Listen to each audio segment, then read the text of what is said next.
નમસ્કાર દર્શક મિત્રો, લોકમત ન્યૂઝ ચેનલમાં હું ભૂમિ મહેતા આપનું હાર્દિક સ્વાગત કરું છું। છાણી પોલીસ સ્ટેશન ખાતે દાખલ થયેલા ગુનામાં ગઈકાલ તારીખ 17 ફેબ્રુઆરી 2024ના રોજ GSFC મેઇન ગેટ પાસે નેશનલ હાઈવે 8 પાસે આવેલ ટેન્કનો LED કંપનીના મુખ્ય ગેટ આગળ જાહેરમાં 3 અજાણ્યા ઈસમો એક ઓટો રિક્ષામાં આવી ભોગ બનનાર રોહિત કુમાર હરિશ્ચંદ્રસિંહ ચાવડા રહે છાણી નાને તેની પાસે રૂપિયા 2 લાખ માંગીએ છે તેમ કહી રિક્ષામાં બેસાડી પોતાનો બદ ઇરાદો પાર કરવા માટે અપહરણ કરી લઈ જઈ ગુનો આચર્યો હતો। આ ગુનાની ગંભીરતા ધ્યાને લઈ આરોપીને શોધવા પોલીસ સ્ટેશનથી અલગ અલગ ટીમો બનાવી ઘટના સ્થળના CCTV ચેક કરી ટેકનિકલ સર્વેલન્સ તેમજ બાતમી આધારે આરોપીઓને ગણતરીની કલાકોમાં વડોદરા શહેર તેમજ પંચમહાલ જિલ્લાના શહેરા ખાતેથી આરોપીઓ તેમજ ભોગ બનનારને શોધી કાઢી અપહરણ જેવા ગંભીર પ્રકારના ગુનાનો ભેદ ઉકેલી કાઢી આરોપીઓની અટક કરી હતી।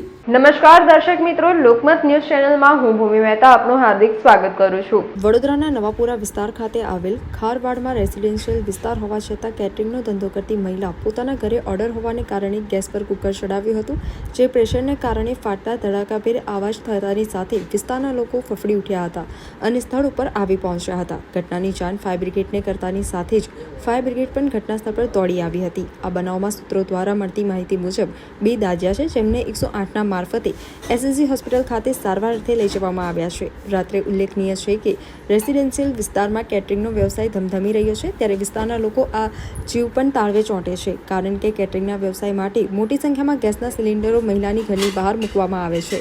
જ્યારે વિસ્તારના લોકોનું ભય છે કે જો આટલા સિલિન્ડરમાંથી કોઈ સિલિન્ડર ફાટે તો મોટી હોનારત સર્જાઈ શકે છે, જેથી તંત્રને તેમને અનુરોધ કર્યો છે કે આ મામલે તપાસ કરી યોગ્ય નિર્ણય લે। ત્યારે બીજી બાજુ ફાયર બ્રિગેડને પણ કુકર ફાટવાનો કોલ નહીં પરંતુ સિલિન્ડર ફાટવાની વર્દી મળી હતી। અત્યારે તો જો અમે નવાપુરા ખારવાડ છે તે વિસ્તાર જે અમે અહીંયા, મારું નામ છે હરિરામ ખારવા, આ બાજુમાં પારુલબેન કરીને છે જે કેટરિંગનો ધંધો કરે છે, તો હમણાં એમને રસોડું બનાવતા એમનું કુકર ફાટ્યું છે અને કુકર ફાટવાનો એટલો બધો અવાજ આવ્યો તો આજુબાજુમાં 1-8 કિલોમીટર સુધી લોકોનો અવાજ ગયો છે અને બધા ભેગા થઈ ગયા હતા। હવે આ તો સારું છે કે આજે કુકર ફાટ્યું, તમે અહીંયા જુઓ છો કે બાજુમાં આટલા બધા ગેસના સિલિન્ડરો મૂક્યા છે। કાલ ઉઠીને ગેસના સિલિન્ડર ફાટશે તો આજે આખો મોહલ્લાની હાલત શું થશે? અમે અહીંયા, અમારું ઘર બાજુમાં, અમે અહીંયા રોજ અહીંયા ઓટલા પર બેસવાનું ઉઠવાનું, આજે અમારા ઘરની સેફટી શું છે? એટલે એ બેન કંઈક બી કરે છે, કોઈ સેફટી કઈ તકેદારી રાખતી નથી ને આટલું બધું કેટરિંગનું કામ કર્યા કરે છે। આ એમના 2 વર્કર હતા, એમના બે લેડી હતી, એમને ઈજા થઈ છે આજે, તો અત્યારે એમને હોસ્પિટલમાં લઈ ગયા છે 108માં। એક શીલાબેન કરીને છે અને એક મીનાબેન કરીને છે। અમને કંટ્રોલના આધારે એડ્રેસ મળ્યું છે કે નવાપુરા ખારવાવાડમાં કે બોટલ ફાટેલો છે। અમે અહીંયા આવ્યા તો આગ કાબૂમાં લઈ બોટલ બહાર કાઢી 2 લેડીઝો દધાઈ છે, એને 108માં અમારે પહેલાં જ લઈ ગયા એમને, અને સ્થળાંતર હવે સારું છે। હા, 108માં SSG હોસ્પિટલમાં લઈ ગયા। સલીમ એમ શેખ, સર સૈનિક જમાદાર, એ જ આગ લાગી હતી તમારા બોટલમાં। અમને કોલ મળ્યો કે ગેસના LPG બોટલમાં આગ લાગેલ છે। આવીને અમે આગ કાબૂમાં લીધી અને 2 દજાયા છે। અમારા પેલા સ્થાનિક જે વ્યક્તિઓ છે 108 બોલાવીને એમને રવાના કરી દીધા। નમસ્કાર દર્શક મિત્રો, લોકમત ન્યૂઝ ચેનલમાં હું ભૂમિ મહેતા આપનું હાર્દિક સ્વાગત કરું છું। ગૃહિણી મહિલાઓએ અનેક શાકભાજીઓ લીધી હશે, એમાંથી એક દૂધી 1 કિલોની હશે કે 2 કિલોની હશે, પણ વડોદરામાં રહેતા હરની બારસિયા રિંગ રોડ ખાતે સંજીવભાઈ કમલાકર મોઘે ગયા વર્ષે ગુવાહાટી આસામ ફરવા ગયા હતા। તેમના મિત્રના ત્યાં ટૂંકું રોકાણ કર્યું હતું અને તેમણે જોયું તેમના ફ્રેન્ડના ઘરમાં 6 કિલોથી વધુ વજન ધરાવતી દૂધીનો છોડ જોયો અને સાથે દૂધી પણ જોઈ। પહેલાં તો તેમણે જોતા આશ્ચર્ય થઈ ગયા, દૂધી જોઈ તો તેમનાથી ઉચકાય પણ નહીં। જ્યારે તેઓએ ગુવાહાટી આસામથી દૂધીનું બીજ લાવીને વડોદરા સ્નેહલ પાર્ક સોસાયટીમાં પોતાના ઘરમાં દૂધીનો બીજ વાવીને 4 મહિનામાં દૂધીનો છોડ તૈયાર થઈ ગયો। 6 કિલો વજન ધરાવતી દૂધી ઘરમાં ઉગી હતી, ખાવામાં એકદમ નરમ કે જેનો ઉપયોગ શાક, દૂધીનો હલવો બનાવવામાં થાય છે। અત્યાર સુધી ગુજરાતમાં આવી દૂધી જોવા મળી નથી। હજુ સુધી ગુજરાતમાં કોઈ ખેતરમાં આ દૂધી થઈ નથી, એ માત્ર વડોદરામાં જ ઉગી છે, એવી ઘરમાંના વાડામાં શું કહે છે સંજીવભાઈ મોગે દૂધીના વિશે વધુ માહિતી આપી હતી। દૂધી છે એ માટલા દૂધી કહેવાય છે, જે ફળ આસામનું છે। નોર્થ ઇસ્ટ ફ્રન્ટિયરમાં આસામ ગુવાહાટી પાસે અમે ફરવા ગયા હતા કામાક્ષી મંદિરમાં। ત્યાં અમારા મિત્રને ત્યાં અમે ફળ જોયું હતું, એટલે ત્યાંથી આવતા બી લઈને આવ્યા હતા। લગભગ 4.5 મહિના પહેલાં અમે આ બી વાવ્યું છે અને આ એક જ વેલો આખા પાર્કિંગ શેડ ઉપર પણ અમારો મોટો થઈ ગયો છે અને લગભગ 10 થી 12 ફળ ઉતારી ચૂક્યા છે અને આજે બીજા 3 ફળ ઉતાર્યા છે, જે સામાન્ય વજન એનું 5 થી 5.5 કિલો આરામથી થઈ જાય છે અને એટલું હોવા છતાં એકદમ કૂણી જાત છે। શાક એકદમ મીઠાશમાં શાક બને છે, દૂધીના હલવામાં પણ લોકોએ બનાવીને જોયો છે। આજુબાજુના બધા પડોશીઓને અમે દૂધી વેચી છે અને બધાને ગમી છે, એટલે ફળ બહુ સારું છે અને આવી ઇવન ખંડેરાવ માર્કેટમાં પણ તમને આટલી મોટી દૂધી જોવા નહીં મળે. કેટલો સમય લાગ્યો હતો? 4 મહિના પછી ફળ આવી ગયું છે અને આ છેલ્લા પણ મતલબ મહિનાથી તો ફળ વધારે આવી ગયા છે. એના પહેલાં વહેલો ફેલાતો તો અમને એમ હતું કે વહેલા પર થશે કે નહીં, પણ ફળ બહુ સારું આવી રહ્યું છે. ગુજરાતમાં લાગે છે આપણે પહેલી દૂધી હોય એવું? ના, આ ગુજરાતમાં અત્યાર સુધી જેને બતાવીએ આવી દૂધી કોઈએ જોઈ નથી. ઇવન શાકભાજીવાળા અમારા આવે છે એમને એ પણ જોઈને ખુશ થઈ ગયા હતા મને કે બહુ અલગ જાતની દૂધી છે આ. નમસ્કાર દર્શક મિત્રો, લોકમત ન્યૂઝ ચેનલમાં હું ભૂમિ મહેતા આપનું હાર્દિક સ્વાગત કરું છું. વડોદરામાં પ્રથમ વખત આશ્ચર્ય એમિનેન્ટમાં ગ્રાઉન્ડ ફ્લોર, ફર્સ્ટ ફ્લોર અને સેકન્ડ ફ્લોર પર પાર્કિંગ આપવામાં આવેલ છે. ફ્લેટ દીઠ 2 કારનું એલોકેટેડ પાર્કિંગ આપેલ છે. 24 meter main road touch 3 BHK અને 4 BHK ફ્લેટ શોરૂમનું આયોજન કરવામાં આવ્યું છે. 52થી પણ વધુ એનિમેટીઝ છે. Garden, club house, ગઝેબો, gym, swimming pool તેમજ ઘણી બધી ફેસિલિટી છે. આશ્ચર્ય એમિનેન્ટમાં ડેવલપર્સ દ્વારા સેમ્પલ ફ્લેટ પણ બનાવી રાખવામાં આવ્યો છે, જેથી બુક કરાવવા આવનારને ખબર પડે કે તેમને બુક કરાવેલ ફ્લેટ કેવું લાગશે. આ વિશે વધુ માહિતી આશ્ચર્ય એમિનેન્ટના ડેવલપર્સે આપી હતી. બાયલી મેઇન રોડ પર આપણે પંચમુખી હનુમાનજી મંદિરની સામે આશરે એમિનેન્ટ પ્રોજેક્ટ લોન્ચ કરીએ છીએ, જેમાં પોડિયમ સ્ટાઇલ છે. બરોડામાં ફર્સ્ટ પ્રોજેક્ટ આપણે લાવી રહ્યા છે. Ground floor parking, first floor parking, second floor parking અને આગળ શોરૂમ અને શોપ છે સેકન્ડ ફ્લોર સુધી. થર્ડ ફ્લોર પર ટોટલી સ્કીપ ફ્લોર છે, જેમાં 52 પ્લસ એમ્યુનિટીઝ બધી છે. Gym, swimming pool, club house, amenities, everything જે તમે 7 સ્ટાર પ્રોપર્ટીઝમાં જે હોટલમાં જે ફીલ કરો એ બધી એમ્યુનિટીઝ આપણે આગળ ગોઠવી છે. અને રેસિડન્ટ બધું ચોથા માળ પછી. બુકિંગ માટે આપણે ઇન્સ્ટાગ્રામ, ફેસબુક, વોટ્સએપ બધી સુવિધા છે. તમે સોશિયલ મીડિયા પર એવરીથિંગ તમે સર્ચ કરશો આશરે એમિનેન્ટ છે. 99.com છે, મેજિક બીટ છે, પછી housing.com સર્ચ કરી શકો. વધારે ડિટેલ માટે આપણે શું છે સાઇટ વિઝિટ કરશે તો સાઇટમાં સેમ્પલ હાઉસ રેડી છે. તો એકચ્યુઅલ શું બનવાનું છે, શું કોન્સેપ્ટ છે એ બધું તમને આવો તો વધારે પ્રાઇઝમાં 1 કરોડ એ 1.9 CRથી સ્ટાર્ટિંગ થાય છે. નમસ્કાર દર્શક મિત્રો, લોકમત ન્યૂઝ ચેનલમાં હું ભૂમિ મહેતા આપનું હાર્દિક સ્વાગત કરું છું. વડોદરાના ન્યાય મંદિર નજીક આવેલા સુલતાનપુરામાં દુકાનના તાળા તોડી રોકડ અને જ્વેલરીની ચોરીના બનાવનો ભેદ ઉકેલવામાં પોલીસને સફળતા મળી છે. સુલતાનપુરા નજીક આવેલી શિવ કંગન સ્ટોર નામની દુકાનમાં ગઈ તારીખ 4થી ચોરીનો બનાવ બન્યો હતો, જેમાં ચોરો અને જ્વેલરી મળી ₹1.25 લાખની મત્તા ચોરી ગયા હતા. જે બનાવની તપાસ દરમિયાન એક મારુતિ વાન શંકાસ્પદ હાલતમાં જણાઈ હતી. ક્રાઇમ બ્રાન્ચની ટીમે સીસીટીવી ફૂટેજને આધારે તપાસ કરતા મકરપુરાના ઘાઘરેટિયા વિસ્તારમાંથી ચોરાઈ હોવાની વિગતો જાણવા મળી હતી. પોલીસે વાન ચોરી કરનાર ગેંગના સાગરીતોની પણ ફોટા સાથેની માહિતી મેળવી હતી. પોલીસે વોચ રાખી તનવીર હુસેન વાઘેલા, શહેબાઝ પઠાણ અને ઇકરમા દૂધવાલાને ઝડપી પાડ્યા હતા, જ્યારે તેમના 3 સાગરીતોની શોધખોળ જારી છે. ત્રણેય આરોપી અગાઉ પણ ચોરીના કેસોમાં સંડોવાયેલા હોવાની પોલીસને માહિતી મળી છે. નમસ્કાર દર્શક મિત્રો, લોકમત ન્યૂઝ ચેનલમાં હું ભૂમિ મહેતા આપનું હાર્દિક સ્વાગત કરું છું. શ્રી કાનમ પ્રદેશ પાટીદાર સેવા સમાજ સંચાલિત પૂર ઉટિયા આવેલ CC પટેલ ગ્લોબલ સ્કૂલ ખાતે વાર્ષિક દિવસની ઉજવણી ભારે ઉત્સાહ સાથે કરવામાં આવી હતી. સ્કૂલ શાળાના વિશાળ મેદાન ખાતે 250થી વધારે વિદ્યાર્થીઓ દ્વારા જુદી જુદી 15થી વધારે કૃતિઓ રજૂ કરવામાં આવી હતી. પોર ખાતે આવેલ આ શાળામાં અંગ્રેજી તેમજ ગુજરાતી એમ બંને માધ્યમોમાં 580 જેટલા વિદ્યાર્થીઓ હાલમાં અભ્યાસ કરે છે. આજે આ શાળા ખાતે યોજાયેલ વાર્ષિક દિવસના કાર્યક્રમમાં અધ્યક્ષ તરીકે કેશુભાઈ પ્રવૃત્તિદાસભાઈ પટેલ, જ્યારે અતિથિ વિશેષ તરીકે કાંતિભાઈ ઈશ્વરભાઈ પટેલ, ડૉક્ટર દુષ્યંતભાઈ R પટેલ અને અશોકભાઈ રાજીવભાઈ પટેલ વિશેષ ઉપસ્થિત રહ્યા હતા. આ ઉપરાંત શાળાના ટ્રસ્ટી મંડળના પ્રમુખ ડૉક્ટર ભીખુભાઈ પટેલ તેમજ અન્ય કમિટી ચેમ્બર્સ પણ આ પ્રસંગે હાજર રહ્યા હતા.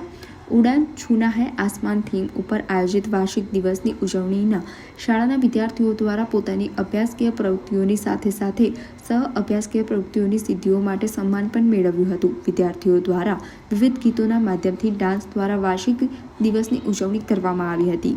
વાર્ષિક દિવસની ઉજવણી દરમિયાન શાળામાં અભ્યાસ કરતા બાળકોને તેમને મેળવેલ સિદ્ધિઓ બદલ સન્માનિત કરવામાં આવ્યા હતા અને ઇનામ વિતરણ પણ કરવામાં આવ્યું હતું. અને આ વાર્ષિક ઉત્સવ નિહાળવા માટે વાલીઓ પણ મોટી સંખ્યામાં સ્કૂલ ખાતે ઉપસ્થિત રહ્યા હતા. કાનમ પ્રદેશ પાટીદાર સેવા સમાજ સ્કૂલમાં આખા વર્ષ દરમિયાન બાળકોને કરાવવામાં આવતી પ્રવૃત્તિની પણ જાણકારી આપવામાં આવી હતી. CC પટેલ ગ્લોબલ સ્કૂલ પોર કાનમ પ્રદેશ પાટીદાર સેવા સમાજ સંચાલિત સ્કૂલની અંદર વાર્ષિકોત્સવનું આયોજન કરવામાં આવ્યું છે, જેમાં 250થી વધારે વિદ્યાર્થીઓ ઉત્સાહપૂર્વક ભાગ લીધો છે. 15થી વધારે કૃતિઓ, અને એમાંય અમારો આજનો જે મેઇન ટૉપિક છે એ છે ઉડાન છૂના હે આસમાન. એ ટૉપિક પર જે અત્યારની જનરેશન છે એની સંવેદનાઓને અમે રજૂ કરવાનો પ્રયાસ કર્યો છે. સાથે સાથે રાણી લક્ષ્મીબાઈ અને એવા વિવિધ કેરેક્ટર દ્વારા અમે આજના કાર્યક્રમને એક અલગ જ ઓપ આપવાનો પ્રયત્ન કર્યો છે. આજે પોર ખાતે સીસી પટેલ ગ્લોબલ સ્કૂલનો વાર્ષિકોત્સવ છે અને આ વાર્ષિકોત્સવમાં ઘણા નામાંકિત બધા નાગરિકો હાજર છે, સમાજના અગ્રણીઓ હાજર છે અને આ સ્કૂલ 2006થી કાર્યરત છે અને વડોદરાના રૂરલ વિસ્તારમાં ખૂબ જ સારી કામગીરી કરે છે અને આજે છોકરાઓએ ખૂબ જ મહેનત કરી અને બધી તૈયારી કરી છે અને અમારા સમાજના અગ્રણીઓ હાજર છે.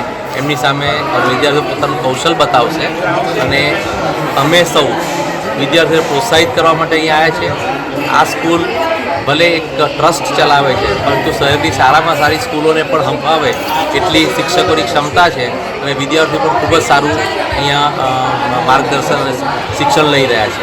નમસ્કાર દર્શક મિત્રો, લોકમત ન્યૂઝ ચેનલમાં હું ભૂમિ મહેતા આપનું હાર્દિક સ્વાગત કરું છું. 17 ફેબ્રુઆરી શનિવારે મહાસુદ આઠમના દિવસે સમગ્ર વિશ્વમાં શ્રી મા ખોડિયાર જન્મ જયંતિની ભક્તિભાવ સાથે ઉજવણી કરવામાં આવી હતી. ત્યારે વાત કરીએ તો પોર નજીક અનખી ગામમાં ખોડિયાર માતાજીની સમસ્ત અનખી ગામના ભેગા મળી ભક્તિભાવસર પર ઉજવણી કરવામાં આવી હતી. અનખી ગામમાં દર વર્ષ ખોડિયાર જયંતિની ભવ્ય ઉજવણી કરવામાં આવે છે અને અનખી ગામમાં કોઈ પણ નાત જાત રાખ્યા વિના માતાજીની ઉજવણી કરવામાં આવે છે. અનખી ગામમાં સમગ્ર ભેગા મળીને કેક ફુગ્ગાથી માતાજીના રીઝવવા માટે તેની આરાધના કરવામાં આવે છે. અનખી ગામમાં કોઈ લગ્ન પ્રસંગ હોય તેવી તેઓ મોહલ્લા જેવો હોય છે. અત્રે ઉલ્લેખનીય છે કે વડોદરા તાલુકા ભાજપ પ્રમુખ દેવેન્દ્રસિંહ ફતેહસિંહ ઠાકોરનું ગામ છે અને દેવેન્દ્રસિંહ ઠાકોરની કુળદેવી પણ ખોડિયાર માતાજી હોય. ત્યારે દર વર્ષે ખોડિયાર જયંતિના દિવસે અવશ્ય 7 વાગ્યા અરસામાં અનખી ગામમાં તેમના હાથે માતાજીને તેમના હાથે આરતી ઉતારવામાં આવે છે. અનખી ગામમાં મોટી સંખ્યામાં શંકર ભુવાજીના ત્યાં ઠાકોર સમાજ ભેગા થઈને માતા ખોડિયારની જયંતિની ઉજવણી કરવામાં આવે છે. આ પ્રસંગે ખોડિયાર માતાજીના ભુવાજી શંકરભાઈ તથા વડોદરા તાલુકા ભાજપ પ્રમુખ દેવેન્દ્રસિંહ ઠાકોર તથા ભુવાજી જશુભાઈ ઠાકોર તથા ભરતભાઈ રણછોડભાઈ ઠાકોર, અનખી ગામના રહેવાસી એવા રાજેશભાઈ પટેલ તથા વસંતભાઈ પટેલ તથા અહેમદભાઈ પટેલ તથા વિજયભાઈ પટેલ ઉપસ્થિત રહ્યા હતા. તેમજ અનખી ગામમાં એક ભક્તિમય માહોલ જોવા મળ્યો હતો. આજે દર્શક મિત્રો ખોડિયાર જયંતિ છે, ત્યારે આજે ખોડિયાર જયંતિ વાત કરીએ તો આજે ગામે ગામ ખોડિયાર જયંતિની ભવ્ય ઉજવણી કરવામાં આવે છે. ત્યારે પોર વિસ્તારની વાત કરીએ તો પોરની બાજુમાં અનખી ગામની અંદર દર વર્ષની જેમ આજે પણ ખોડિયાર જયંતિ નિમિત્તે ભવ્ય આરતીનું આયોજન કરવામાં આવ્યું. સમસ્ત અનખી ગામના લોકો ભેગા થઈને આરતીનું આયોજન કરવામાં આવ્યું. મારી પાછળ જે દ્રશ્ય જોઈ શકો છો કે આ અનખી ગામના લોકો છે એ દર વર્ષની જેમ આ વખતે પણ બહેનો, મહિલાઓ, બાળકો બધા ભેગા થઈને સમસ્ત ગ્રામજનો ભેગા થઈને ખોડિયાર માતાજીને કેક કાપીને માતાજીને રીઝવવા માટે આ આરાધના કરતા હોય છે. અને મહત્ત્વની વાત છે કે આ જે ગામ છે અનખી ગામ એ વડોદરા તાલુકા ભાજપ પ્રમુખ દેવાભાઈના ઠાકોરનું ગામ છે અને દર વર્ષે આ દેવાભાઈ ઠાકોર આરતીમાં ઉપસ્થિત રહે છે. આપણી સાથે દેવાભાઈ ઠાકોર છે, એમની સાથે વાતચીત કરીશું. દેવાભાઈ, આ તમારું ગામ છે આજે ખોડિયાર જયંતિ શું? ખોડિયાર જયંતિ નિમિત્તે મારી કુળદેવીમાં ખોડિયાર જયંતિ નિમિત્તે અમે કેક કાપી આરતી કરી અને જે લાવો મળ્યો છે શંકરભાઈ ભુવાજી, જશુભાઈ ભુવાજી, વસંતભાઈ પટેલ અને સૌ ગામના આગેવાનો દ્વારા આયોજન સરસ કરવામાં આવ્યું હતું. ભુવાજી દ્વારા તો અમે આરતી ઉતારવાનો લાવો આપ્યો તે બદલ શંકર ભુવાજી અને બધાનો આભાર માનું છું અને ખરેખર માતાજીના દર્શન કરી ધન્યતા અનુભવું છું. કેટલા વર્ષથી આ ઉજવવામાં આવે છે? અમારા 15 વર્ષ ઉપરાંતના અહીં આ ફરિયાની અંદર આરતી ઉતારવામાં આવે છે અને સાથે સાથે ભંડારાનું પણ આયોજન કરવામાં આવે છે.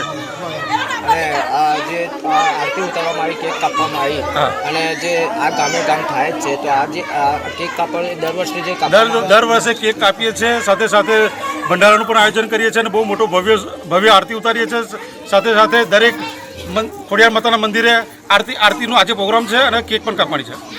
આ હતા વડોદરા તાલુકા ભાજપ દેવાભાઈ ઠાકોર અને આ જે ભંડારાનું પણ આયોજન કરવામાં આવે છે. આ જે જગ્યા છે જશુભાઈ ભુવાજી એ ઠાકોર છે અને આજે ભવ્ય આરતીનું આયોજન કરવામાં આવ્યું છે. પોરથી હિતેશ પટેલ સાથે લોકમત ન્યૂઝ ચેનલ વડોદરા. નમસ્કાર દર્શક મિત્રો, લોકમત ન્યૂઝ ચેનલમાં હું ભૂમિ મહેતા આપનું હાર્દિક સ્વાગત કરું છું. વડોદરા શહેરના હરણી વિસ્તારમાં પીપીપી ધોરણે વડોદરા મહાનગરપાલિકાના જવાબદાર અધિકારીઓ, શાળાના જવાબદાર સંચાલકો સાથે લેગ ઝોનના જવાબદાર માલિકોની બેદરકારીને કારણે લેગ ઝોનમાં બૂટ પલટી ખાઈ ગઈ હતી, જે દુર્ઘટનામાં 12 બાળકો 2 શિક્ષકોના મૃત્યુ થયા હતા તે સમય દરમિયાન ગુજરાત રાજ્યના મુખ્યમંત્રી તેમજ ગૃહમંત્રી દ્વારા SITની રચના કરી તપાસના આદેશ જાહેર કર્યા હતા, જેમાં કલેક્ટરશ્રી દ્વારા વધારે સમય લઈ તપાસ કરીને તપાસ રિપોર્ટ રાજ્ય સરકારને સોંપવામાં આવ્યા હતા. 18 જાન્યુઆરીના રોજ લેક ઝોન ખાતે દુર્ઘટના બની હતી, જેને આજે 1 મહિનો થવા આવ્યો છે.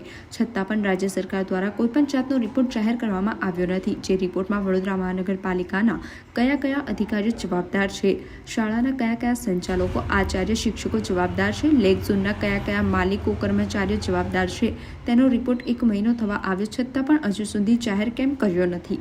આ રિપોર્ટ બાબતે 12 બાળકો અને 2 શિક્ષકોના પરિવાર નહીં, પરંતુ વડોદરા, ગુજરાત અને ભારત સાથે વિદેશમાં વસેલા તમામ નાગરિકો રાહ જોઈ રહ્યા છે. જો કોઈ નગરસેવક, ધારાસભ્ય કે સાંસદના પરિવારના કોઈનું આ રીતે મૃત્યુ થયું હોય તો તાત્કાલિક તપાસના આદેશ છોડીને જવાબદારીઓ સામે તાત્કાલિક કાયદેસરની કાર્યવાહી કરવામાં આવે છે.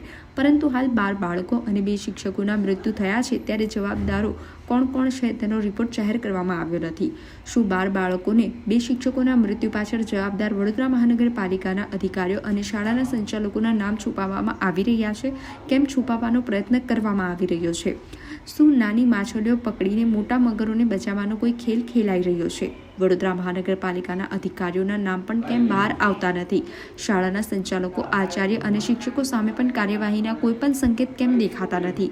આ પ્રોજેક્ટ બનાવનાર તમામ નગરસેવકો, માજી મેયર, તમામ સહી કરનાર સત્તાધીશો સામે પણ કોઈ જ કાર્યવાહી કેમ કરવામાં આવતી નથી? વડોદરા મહાનગરપાલિકાને કેમ સુપરસીડ કરવામાં આવતી નથી? 12 બાળકો, 2 શિક્ષકોને રાજ્ય સરકાર તરફથી નાણાં આપીને તેમજ વડોદરા મહાનગરપાલિકા દ્વારા નાની માછલીઓ પકડીને મોટા મગરોને છોડવામાં કોને રસ છે? રાજ્ય સરકાર દ્વારા બોટકાંડનો રિપોર્ટ વહેલામાં વહેલી તકે જાહેર કરે અને તમામ જવાબદારો સામે સખતમાં સખત કાર્યવાહી કરવામાં આવે. સામાજિક કાર્યકર અતુલ ગામેજી દ્વારા માંગણી કરવામાં આવી હતી. વડોદરા શહેરના હરણી વિસ્તારમાં આવેલ લેક ઝોનના ગેટથી જ્યાં બોટ પલટી મારી હતી ત્યાં સુધી અર્ધનગ્ન અવસ્થામાં ગબડતા આવ્યો છું. મુખ્ય ઉદ્દેશ્ય એ છે કે આ લેક ઝોનની અંદર PPP મોડેલ છે, એટલે વડોદરા મહાનગરપાલિકા, શાળાના સંચાલકો, કોન્ટ્રાક્ટર આ તમામ સામે કાર્યવાહી થવી જોઈએ. વડોદરા શહેરના કલેક્ટર દ્વારા રિપોર્ટ બનાવવામાં આવ્યો છે. આ જગ્યાએ મુખ્યમંત્રી પણ આવ્યા હતા, ગૃહમંત્રી પણ આવ્યા હતા. તેમણે જણાવ્યું પણ હતું કે કોઈ પણ ચમરબંધીને છોડવામાં નહીં આવે. હાલમાં જ્યારે કલેક્ટર સાહેબે રિપોર્ટ આપી દીધો છે ગુજરાત સરકારને, પરંતુ ગુજરાત સરકાર આ રિપોર્ટ જાહેર કરતા નથી. આજની તારીખે 1 મહિનો પૂરો થઈ રહ્યો છે. 12 બાળકોના પરિવાર નહીં, 2 શિક્ષકોના પરિવાર નહીં, વડોદરા શહેર નહીં, ગુજરાત નહીં, પરંતુ ભારત અને વિશ્વની નજર આ રિપોર્ટ પર છે કે કોણે સજા કરવામાં આવી છે. જે રીતે જોવા જઈએ તો વડોદરા મહાનગરપાલિકા દ્વારા હાલમાં 2 નાની માછલીઓ પર કાર્યવાહી કરી છે અને મગરોને છોડવાનો પ્રયાસ કરવામાં આવી રહ્યો છે. તેવી જ રીતે શાળાના સંચાલકો સામે પણ કોઈપણ જાતની કાર્યવાહી કરવામાં આવી રહી નથી તેવું ધ્યાને આવ્યું છે. ગુજરાત સરકારમાં જો રિપોર્ટ આવી ગયો હોય તો રિપોર્ટ વહેલામાં વહેલી તકે જાહેર કરે. રિપોર્ટ જાહેર કરવાથી ખબર પડશે કે કોની પર ગાડીઓ કસાયો છે. રિપોર્ટ જાહેર નથી કરતા તો ક્યાંક એવી શંકા કુશંકા સેવાઈ રહી છે. મોટા ભાગના અધિકારીઓને કે શાળા સંચાલકોને છોડવાનો પ્રયાસ થઈ રહ્યો છે. વડોદરા શહેર સંસ્કારી નગરીમાં જે બનાવ બન્યો છે એ બનાવને જાહેર કરે, રિપોર્ટ જાહેર કરે અને વડોદરા શહેરનું નામ વધુમાં વધુ આગળ રાજ્ય સરકાર લાવે તેવી અમારી માંગ છે. જે રીતે 12 બાળકો અને 2 શિક્ષકોના મૃત્યુ બોટકાંડમાં થયા, તેમાં એક માતા દ્વારા જમવાનું અન્નનો દાણો લેવામાં આવી નથી રહ્યો. ત્યારે વડોદરા શહેરના મેયર પણ મહિલા છે, સાંસદ પણ મહિલા છે. તેમણે આ માતાને મળવા જવું જોઈએ, પરંતુ હજુ સુધી ગયા નથી. ક્યાંક સત્તાના મોહમાં, ખુરશીના મોહમાં, અભિમાનમાં આવી ગયા હોય તેવું દેખાઈ રહ્યું છે. અમારી વડોદરા શહેરના તમામ નગરસેવકોને પણ વિનંતી છે કે સભામાં શ્રી રામની ચર્ચા કરવામાં આવી. ઘણી સારી બાબત છે. રામ મારા પણ છે, રામ તમારા પણ છે, પરંતુ વડોદરા શહેરના 12 બાળકો, 2 શિક્ષકો પણ વડોદરા શહેરના છે. તે બાબતે પણ ચર્ચા થવી જોઈએ. આજે જે રીતે મેયરશ્રી અને ધારાસભ્યશ્રી બહાર ગયા છે, તો આવી રીતે જ આ 12 બાળકોના પરિવારને 2 શિક્ષકોના પરિવારની પણ મુલાકાત લે તેવી અમારી માંગ. સર 1 મહિનો થઈ ગયો છે, હજી એ લોકોને ન્યાય નથી મળ્યો પેરેન્ટ્સને. તો હું તો ઈચ્છું છું કે પેરેન્ટ્સને ન્યાય મળવો જોઈએ, છોકરાઓને ન્યાય મળવો જોઈએ કે આ જે થયું છે એ ફરી કોઈ જગ્યાએ થાય ના. સેફટીના સાધનો રાખવા જોઈએ. બોટિંગની પરમિશન હું તો કહું છું ના જ આપવી જોઈએ. જો આપો તો સેફટીના સાધનો સાથે તમે આપો. અને જે થયું છે એ તો ભૂલાય એવું તો છે નહીં સર. તો એના માટે હું તો એવું જ ઈચ્છીશ કે એના પેરેન્ટ્સને, એના ફેમિલીને ન્યાય મળવો જોઈએ. સર જ્યારે અમે આવ્યા તે વખતે તો કોઈ હતું નહીં. એ વખતે તો અમને બી કશું સૂચતું નહોતું કે અમે શું કરીએ. તો અમે બી જે ફાયું એમ અમે મદદ કરી છે અને છોકરાઓને બચાવ્યા છે. અમે મળવો જોઈએ સર ન્યાય, હું તો કહું છું મળવો જોઈએ. નમસ્કાર દર્શક મિત્રો, લોકમત ન્યૂઝ ચેનલમાં હું ભૂમિ મહેતા આપનું હાર્દિક સ્વાગત કરું છું. હિન્દુ ધર્મમાં ગંગાની જેમ નર્મદાને પણ પૂજનીય નદી માનવામાં આવે છે. ભારતની 5 સૌથી મોટી નદીઓમાં માં નર્મદા પણ એક છે. ધાર્મિક માન્યતા અનુસાર મહાસુદ સાતમના દિવસથી નર્મદા જયંતિની ઉજવણી કરવામાં આવે છે. માન્યતા છે કે નર્મદા જયંતિ પર નર્મદા નદીમાં સ્નાન કરવાથી વ્યક્તિના તમામ પાપ ધોવાઈ જાય છે અને પુણ્ય ફળને પ્રાપ્ત થાય છે. આ નર્મદા જયંતિના પાવન અવસર પર તિલકવાડા તાલુકાના વાસણ ગામ નજીક વાસુદેવ આશ્રમ ખાતે હર્ષ ઉલ્લાસ સાથે નર્મદા જયંતિની ઉજવણી કરવામાં આવી હતી. ઉલ્લેખનીય છે કે હિન્દુ માન્યતા અનુસાર નર્મદા જયંતિના અવસર પર નર્મદા નદીમાં સ્નાન કરવાથી દરેક વ્યક્તિના પાપ ધોવાઈ જાય છે અને પુણ્ય ફળની પ્રાપ્તિ થાય છે. ત્યારે આ નર્મદા જયંતિના અવસર પર નર્મદા જિલ્લા સહિત તિલકવાડા તાલુકાના વિવિધ વિસ્તારોમાં ભવ્ય ઉજવણી કરવામાં આવે છે. જેના ભાગરૂપે તિલકવાડા તાલુકાના વાસણ ગામ નજીક આવેલા વાસુદેવ આશ્રમ ખાતે માં નર્મદા જયંતિની ધામધૂમથી ઉજવણી કરવામાં આવી. આ ઉજવણી દરમિયાન વહેલી સવારે માં નર્મદાનો અભિષેક કરવામાં આવ્યો. ત્યારબાદ ધાર્મિક સૂત્રોચ્ચાર કરી નર્મદા યજ્ઞ કરવામાં આવ્યો. સાથે જ બપોરના સમયે 108 કન્યાઓની પૂજા કરવામાં આવી. ત્યારબાદ સાંજના સમયે લોટમાંથી બનાવેલા 1008 દીવડાઓ નદીમાં પ્રગટાવી માં નર્મદા જયંતિની ભારે દબદબાભેર ઉજવણી કરવામાં આવી. આ ઉજવણી દરમિયાન ભાવિક ભક્તો માં નર્મદાની અનોખી ભક્તિમાં લીન થતા જોવા મળ્યા હતા. તો બીજી તરફ તિલકવાડા નીચલી બજાર નર્મદા મંદિર ખાતે પણ નર્મદા જયંતિના પાવન અવસર પર ભવ્ય ઉજવણી કરવામાં આવી. ગ્રામજનોએ વહેલી સવારે ધાર્મિક મંત્રોચ્ચાર સાથે નર્મદા યજ્ઞનું આયોજન કરવામાં આવ્યું, જેમાં ગ્રામજનો ઉપસ્થિત રહ્યા હતા. ત્યારબાદ કન્યા પૂજન કરવામાં આવ્યું અને કન્યાઓ માટે ભોજન વ્યવસ્થા પણ કરવામાં આવી અને સાંજના સમયે નર્મદા કિનારે માં નર્મદાની આરતી કરવામાં આવી, જેમાં ગ્રામજનો ઉપસ્થિત રહી માં નર્મદાની આરતી કરી માં નર્મદાની ભક્તિમાં લીન થયા હતા. ગુરુદેવ દત્ત. આજે નર્મદા જયંતિના પવિત્ર અવસર પર વાસુદેવ આશ્રમ વાસણ મુકામે ઉત્સવ મનાવવામાં આવેલો છે. આ ઉત્સવમાં સવારે નર્મદા પૂજન કરવામાં આવેલું છે, નર્મદા પર અભિષેક કરવામાં આવેલો છે, નર્મદા માતાનો અભિષેક કરવામાં આવેલો છે અને રાત્રે આટાના દીવા બનાવીને અને એ નર્મદામાં છોડવાના આવવાના છે. પોલ્યુશન નર્મદામાં પોલ્યુશન ન થાય તે રીતેની પૂરી તકેદારી રાખી અને उत्सव मनावવામાં આવેલો છે. अवधूत चिंतन श्री गुरुदेव दत्त नर्मदे हर. आज नर्मदा जयंती के उपलक्ष्य में सभी भाईजनों को नर्मदा जयंती की हार्दिक शुभकामनाएं. आज हमारे वासुदेव आश्रम वासन द्वारा नर्मदा जयंती का कार्यक्रम रखा है. इसमें सुबह माँ का अभिषेक हो गया, बाद में नर्मदा याग चालू है. 12:30 बजे तकरीबन 108 कन्याओं का पूजन और भोजन हो जाएगा. शाम को दीपोत्सव में नर्मदा किनारे 1008 दीप जलाए जाएंगे और वो भी दीप आटे के बनाए हुए हैं, क्योंकि हमारा ख्याल है कि आज के दिन नर्मदा स्वच्छ रहेगी, नर्मदा में पोल्यूशन नहीं बना है. एक छोटी सी हमने की है, इस बार हम आटे के दीप जलाने वाले हैं. नर्मदे.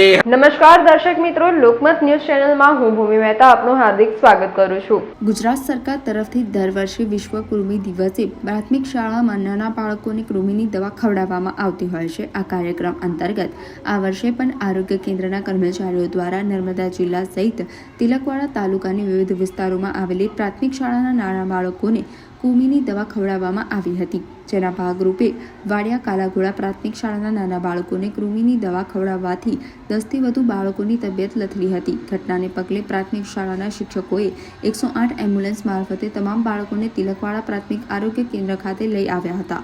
ત્યારે બાળકોના વાલીઓ પણ આરોગ્ય કેન્દ્ર ખાતે આવી પહોંચ્યા હતા. ત્યારે વાલીઓને પૂછ્યા વિના કેમ દવા ખવડાવવામાં આવી તેવો પ્રશ્ન કરતા આરોગ્ય કેન્દ્રના અધિકારી ડોક્ટર દ્વારા પોલીસને બોલાવી તમામને જેલમાં નાખી દઈશ તેવી ધમકી આપી ઉદ્ધવ વર્તન કરવામાં આવ્યું હતું, જેને પગલે બાળકોના વાલીઓ સહિત ગ્રામજનોમાં ભારે આક્રોશ જોવા મળી રહ્યો છે. ત્યારે બાળકોના વાલીઓ અને હોસ્પિટલના ડોક્ટરો વચ્ચે ચકમકના દ્રશ્યો સર્જાયા હતા. ત્યારે આવા અધિકારીઓ વિરુદ્ધ કાર્યવાહી કરવામાં, જેથી તાલુકાના બીજા લોકો સાથે આવું વર્તન ન કરવામાં આવે તેવી બાળકોના વાલીઓ દ્વારા માંગ કરવામાં આવી હતી. આ બાબતે બાળકોના વાલીઓનું શું કહેવું છે તે સાંભળો. મેં બારિયા મિતેશભાઈ કંચનભાઈ, ગામ કાળાગોડા. હું જ્યારે આ કુર્મીની ગોળી જ્યારે આપવામાં આવી છોકરાઓને, ત્યારે છોકરાઓને થોડું ચક્કર અને મગજ ઉપર માથા દુખાવા થવાથી જ્યારે વાડિયા પ્રાથમિક શાળાના શિક્ષકો ઇમરજન્સીમાં 108માં લઈ જતા તિલકવાડા સરકારી હોસ્પિટલમાં, અને અમને પણ જાણ નહોતી. ત્યારે અમને ગામ દ્વારા જાણ કરવામાં આવી કે તમે તાત્કાલિક તમારા છોકરાને લઈ જવામાં આવ્યા છે હોસ્પિટલમાં, તમે પહોંચો એમ. તો અમે બહાર હતા, તો અમે જ્યારે ત્યાં ઇમરજન્સીમાંથી પહોંચવામાં આવ્યા તો છોકરાઓ ત્યારે ત્યાં અંદર ડરતા હતા. એટલે આપણે છોકરાઓને સ્વાભાવિક રીતે વાલી છું મેં, અહીંયા મારા છોકરો પણ અહીંયા વાડિયા પ્રાથમિક શાળામાં ભણે છે. તો અમે ત્યાં મારા છોકરાને પૂછતા કે બેટા તને શું થાય છે એમ, અને મારો વિડીયો પણ ચાલુ હતો. તો ડૉક્ટર જે છે એ બેન મને એવું કહે છે કે તમે વિડીયો બંધ કરી દો અને તમે આ રીતે છોકરાઓને પૂછશો ના એમ કે. તો છોકરા જોડે લડતા હતા એટલે અમે બહારથી આવેલા, મને ખબર નહીં, એટલે અમે અચાનક છોકરાને પૂછ્યું કે બેટા તમે ગભરાશો, હું આવી ગયો છું, તમે કોઈ ચિંતા કરશો ના. તો જ્યારે બેન મને એવું કહે છે કે તમે આવું બોલશો ને તો હું તમને પોલીસ બોલાવું છું, અને પોલીસ બોલાવ્યા પછી હું તમને જેલમાં ગળાવી દઈશ એમ. તો મારે કહેવાનો મતલબ એવો છે કે અમે એક વાલી છે, તો વાલીને એક ફરજ નહીં હોતી કે પોતાના છોકરાને આવ્યું પૂછવાનું કે છોકરું ગભરાઈ ગયું હોય અને શું થઈ ગયું છે એ અમારે જાણવું ના પડે. અચાનક આવી મેસેજ મળતા અમારે 108માં લઈ જતા પોતાના વાલીના મનમાં કેવું ફીલ થતું હોય, બરાબર છે. જ્યારે ડૉક્ટરો આપણને આવી ધમકી ઉપરથી આપે તો આ શું કહેવાય, એક પ્રકારનું શું કહેવાય આ. એટલે મને આ મન દુઃખ બહુ થયું, છતાંય મને બહાર કાઢી નાખવામાં આવ્યો. બહાર ગયા પછી જ્યારે આરોગ્ય ખાતાના સાહેબ આવ્યા, સુબોધ સાહેબ કંઈ નામ છે, એ સાહેબ આવી કહે છે કે તમને એક ઈગો થઈ ગયો છે, તમે ઈગો પ્રમાણે તમે વાત કરો છો. કોઈ વાલી એવો હોય છે કે પોતાના દીકરા પર ઈગો થઈ જતો હોય, કંઈક થઈ ગયું હોય ત્યારે ઈગો આવતો હોય. જ્યારે આ બોરડામાં ઘટના થઈ, જ્યારે બોરડાની ઘટના થઈ, જ્યારે આજે બી પ્રશાસન એમ ખાલી હાથ જોઈને એમ હસતા રહી ગયા. આજે જે દીકરા ગુમાયા, દીકરી ગુમાયા છે, તેમની કેવી પરિસ્થિતિ છે આપણું મન જાણે છે. એવું અમારા દીકરા જોડે ના થાય એ માટે અમે હોસ્પિટલ તાત્કાલિક સારવારમાં મારી સ્કૂલના શિક્ષકો લઈને ત્યાં આવ્યા. અમે ત્યાં પહોંચી ગયા ત્યારે સરકારી કર્મચારી આપણા પર જોડે આવું ઉપદ્રવ વ્યવહાર કરે છે. તો આ લોકોને શું કહેવું? અમને સરકારને કહે છે કે તમે ભલે આખા દેશમાં આ રીતે ચલાવતા હોય પણ છોકરાઓને કાં તો વાલીને જાણ કરો. તમે અચાનક સ્કૂલમાં આવી જાઓ છો, ટેબ્લેટ આવી જાઓ છો 11 વાગે, એને ભોજન કે ચા પાણી નાસ્તાની વ્યવસ્થા કર્યા વગર ગોળી આપી દીધી, 400 mg ની ગોળી તમે આપતા હોય, છોકરાને ચાઈ ખાતા છોકરું ભૂખ્યું હોય, આપણને ખબર ના હોય, એના લીધે ચક્કર અને માથાની અન્ય કંઈ બી બીમારી થઈ જાય તો આપણને કેવો ડર થઈ જાય. આપણે આ માટે એમને કહેતા હતા તો ડૉક્ટરો આપણા પર ઉપરાહાર કરી અને ગમે જેમ જવાબનો લેંગ્વેજની ભાષાનો ઉપયોગ કરે આપણાને. તો આપણે એક વાલી છે, આપણાને કોઈ આટલી બધી ધમકી આપે કે તમે પોલીસ સ્ટેશન મોકલી આપે, આપણે તો કેવો ગુનો કરી નાખ્યો, જન્મ આપીને ગુનો કર્યો છે કે આ દેશમાં રહેવું માટે ગુનો છે અમારો. એ અમને મને પોતાને આજે એક એવું થાય છે કે શું કરવું એમ. એટલે હું આ મીડિયા દ્વારા હું મારું સ્ટેટમેન્ટ આપું છું અને મને આવી ધમકી આપવામાં આવી છે. ડૉક્ટર સુબોધ સાહેબ અને રશ્મિ મેડમ મને જ્યારે આ કહેવામાં આવ્યું કે તમને હું પોલીસ બોલાવું છું, હું તમને જેલમાં ગળાવી દઈશ, તો મેડમને એવું કીધું કે મારા દીકરા છે અને મારી ફરજ છે મેડમ, મારે અહીંયા આવી ઊભું રહેવું જોઈએ. મારા છોકરા ગભરાઈ ગયા તો હું પ્રશ્ન મારા છોકરાને કહી શકું છું કે તમે મારા દીકરા છે, એને કંઈ થાય ના, તમે ગભરાશો ના, એવું હું કહેતો હતો. તો સુબોધ સાહેબ મને ડાયરેક્ટ કહેવાય છે તમને ઈગો છે એમ કે. હવે મને આ કઈ બાબતનો ઈગો હોય? મારા દીકરા છે તો મારે પૂછવાની મારી ફરજ છે. તો એવું કહેતા મને સુબોધ સાહેબ આવું કહે છે અને પછી બહાર કાઢીને મને ધમકી આપે છે હું તમને પોલીસ સ્ટેશનમાં પૂરી દઈશ. તો આ ઘટના આવી કોઈ દિવસ બને ના અને કોઈ બીજા છોકરા જોડે સાથે પણ ના થાય. અને ઘણા બધા આરોગ્યમાં જઈએ છીએ વારાઘડી જે ગઈકાલે બી ઘટના એવી બનવાની હતી, સરપંચને કાલે 6 વાગ્યા ગયા તો તમે સમય વગર આવો છો હોસ્પિટલ, ઇમરજન્સી એમને આવવાનું થયું તો છતાંય બી આ ડૉક્ટરો ના પાડી દે છે. અને બીજું કે આ ઘટના બીજા જોડે ના થાય એવી અમે સરકારને અપીલ કરીએ છીએ, વારંવાર અપીલ કરીએ છીએ કે આવા લોકો જોડે, આવા અધિકારી જોડે થોડું ધ્યાન દે એવું અમે સરકારને અપીલ. નમસ્કાર દર્શક મિત્રો, લોકમત ન્યૂઝ ચેનલમાં હું ભૂમિ મહેતા આપનું હાર્દિક સ્વાગત કરું છું. રાજપીપળા શહેર અને આજુબાજુ ગામોમાં વિજિલન્સ ટીમ સાથે સવારે 5 વાગ્યાથી 4 ટીમો બનાવીને સર્ચ ચેકિંગમાં 2000 જેટલા ઘરોમાં હાથ ધર્યું હતું. 40 થી 45 ચોરી પકડાઈ હતા, જેમાં 35 લાખ જેટલી ચોરી ઝડપાઈ હતી. આરસીરામ હમણાં ઇન્ચાર્જ આપણા કાર્પાલિક એન્જિનિયર રાજપીપળા ડિવિઝન, અને ગઈકાલે 15/2/2024 મારે કોર્પોરેટ આઈસી ડ્રાઈવ અને સર્કલ આઈસી ડ્રાઈવ તરફથી અને ઓએન્ડમના સબ ડિવિઝન એન્જિનિયરો ભેગા થઈને ટોટલ 49 ગાડીઓ વહેલી સવારે 5 વાગે રાજપીપળા ટાઉનને એરિયામાં અને એની આજુબાજુ ગામડાઓ જેમાંથી સુંદરપુરા, વાવડી, પછી રાયસંગપુરા અને આપણા ગોપાલપુરામાં વીજ ચેકિંગ દરમિયાન ચેક કરતા આમાં ટોટલ મોટાભાગમાં 40 થી 45 કેસો ઝડપાયા ચેકિંગ જે ચોરી કરતા હતા. એના ટોટલ કુલ એમાઉન્ટ છે 35 લાખ જેવા. અને આ આપણે વહેલી સવારે ચેકિંગ કરવા કાંઈ કારણ નહીં હતો પણ આ ચેકિંગનો ભાગ એટલે કરીએ કે આ એક તો એનર્જી નુકસાન છે અને આ ભાઈ પબ્લિક ન કરે એના માટે આપણે એમ કહીએ છીએ કે ભાઈ ચોરી ન કરો, ચોરી કરશો મોટો દંડ તમને થશે અને ઉપરથી આર્થિક નુકસાન સાથે આપણા દેશના એનર્જી નુકસાન પણ છે. તો હું નિવેદન બી કરું છું અને આ ચેકિંગનો મેઇન આશય છે કે ચોરી ન થાય અને વીજળી બચત બી થાય. ખાસ કરીને કેટલા ઘરોમાં ચેકિંગ કરવામાં આવે છે? ટોટલ આપણે 1800 થી 2000 ઘરોમાં ચેકિંગ આપણે ચેક કર્યો કનેક્શનો, એમાંથી 44 થી 45 જણા આપણે પકડાયા, ઝડપાયા જેમાં, અને એ મોટાભાગ 35 લાખ જેવા દંડ થયા છે. રાજપીપળા શહેરમાં કેટલા વિસ્તારો છે આશરે? એમાં આપણો કસ્બાવાડ, પછી આ મેઇન બજારમાં જે ફળિયા છે અમુક 4-5 ફળિયાઓ છે જેમાં ડિટેક્શન વધારે ચોરી નહોતો એ આપણે સવારે ચેક કરતા એમાં, અને આજુબાજુ 3-4 ગામડા છે, 10 ગામડા ટોટલ ગણીએ તો.